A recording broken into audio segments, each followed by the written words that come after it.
Good morning, everyone. Today we're going to talk about chapter 11 of You Are a Badass. The name of the chapter is actually Your Brain is Your Bitch. So she gives a bunch of examples on how powerful thoughts are and also how to control your thoughts, how to teach your brain who the boss is, right? So our thoughts, the things that you're constantly thinking about, the things that you're constantly saying to yourself is what creates your reality, okay? So we got to be very careful and we got to exercise that muscle of having self-control and not being super reactive through the things that are happening in our day. That way we can start creating a better reality for ourselves, right? So she gives an example like when people go to like a business retreat, for example. So some people, you all getting the same training, right? Getting the same information, you're listening to the same speaker, but some people come out and their business just skyrocket, they crush all of their goals and they're doing so amazing. And then other people who listen to the same exact information don't do anything with it. Like they might try to do it, but their business doesn't take off and they're not able to reach their goals. And the reasoning behind that is because only people with the proper mindset are going to be able to level up, are going to be able to reach their goals.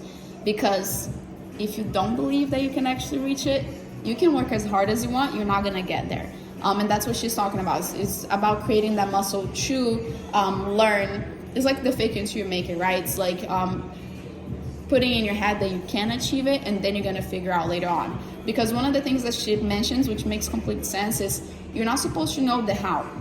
You're not supposed to know every single step that's going to take you to achieve that goal, right? Like maybe the first step, but you're not supposed to know the whole journey. The first thing that you got to do is actually have the real belief that you can achieve it. Once you have that belief, then you're going to be open to creativity. You're going to be open to the ideas, to the knowledge that's going to allow you to get to that goal. Until you believe that, there's nothing you can do. You can try whatever you want to. If you don't believe that you can reach that goal, there's nothing, there's no miracle, there's nothing that nobody can do for you to make you achieve it, okay? So she gives a couple examples, like a couple tips on how to get there, on how to like show your brain who is the boss. The first one is called Ask and It Will Be Given. So she talks about getting in a quiet zone, getting in touch with God or with source energy, however you want to call it, depending on your beliefs, and ask for what you want, right? Send a clear message with belief, okay? Not like, hey, I know I can't do this, but I would like to do it to achieve that. So have faith whenever you are asking for those things and have a clear message, okay? The number two is act as if. So for example, what she's talking about right there is acting as if you believe it's gonna happen, okay? Because sometimes,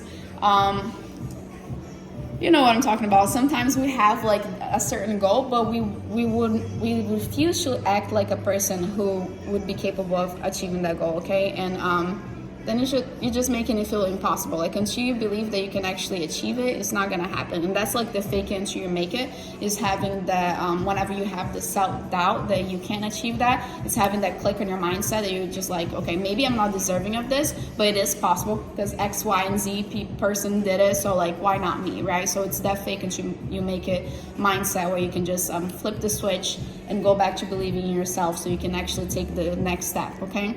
She talks about upgrading your environment. The next one is making a vision board, which is super important because you got to be visualizing your goals every single day. So I personally have like a dream board with like different years of the stuff that I want to achieve. Some people do videos so you can actually watch it. Some people like to record their goals so they can listen to it.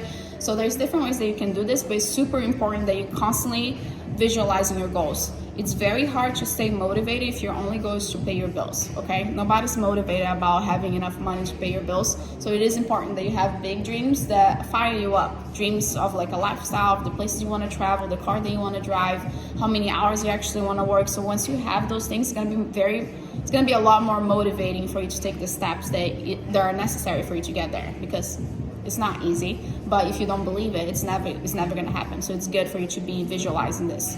The next step, I think, which is number 5, is surrounding yourself with people who think the way you want to think, okay? So it is very hard for, like we'll use an easy example. It's very hard for you to be healthy and fit if everybody that you surround yourself with is the opposite, okay? If everybody you surround yourself with thinks completely different than you, it's gonna be very hard for you to maintain that mindset about being healthy, for example. And the same thing is for goals, okay? So if you have certain business goals, certain income goals, and you're surrounding yourself with people who keep repeating actions that are gonna keep them in poverty, being that can be a mindset. Okay, poverty doesn't have to be just income.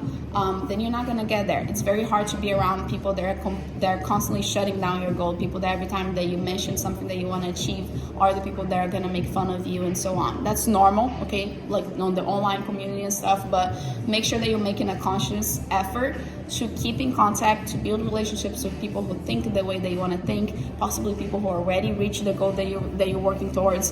And one of the things that you can do is start going to the places where those people are, right? Like, you got to make an effort. It's not just going to happen by coincidence, just like your goal is not just going to happen for coincidence. So it's important for you to surround yourself with those type of people. And number 6, like every single step that she has in this book, is to love yourself. Okay, so that's chapter 11. I'll talk to you guys soon about chapter 12. For me, the main one on this was fake it until you make it, because I heard a lot of people have like mixed reactions to that.